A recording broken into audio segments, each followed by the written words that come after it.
ನನ್ನ ಹೆಸರು ಸುಧನ್ವ. ನಾನು ಹೇಳ್ತಿರೋದು ಕತೆ ಪ್ರಹ್ಲಾದಂದು.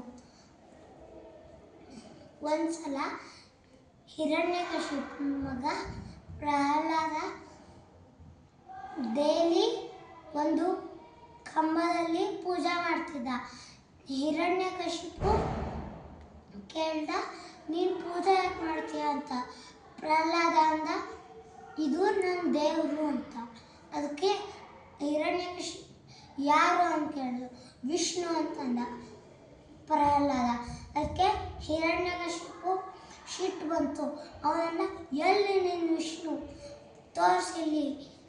ಆಮೇಲೆ ಅಂದ, ಇಲ್ಲಿ ಎಲ್ಲ ಕಡೆ ಇದ್ದಾನೆ. ಹಿರಣ್ಯಕಶಿಪು ಅಂದ, ಈ ಕಂಬದಲ್ಲಿ ಇರಬೇಕು ಅಂತಂದ. ಪ್ರಹ್ಲಾದ ಅಂದ, ಹೌದು ಇದ್ದಾನೆ ಅಂತ. ಆಮೇಲೆ ಹಿರಣ್ಯಕಶಿಪು ಆ ಕಂಬನ್ನ ಹೊಡೆದ್ಬಿಟ್ಟ, ಹೊಡೆದ.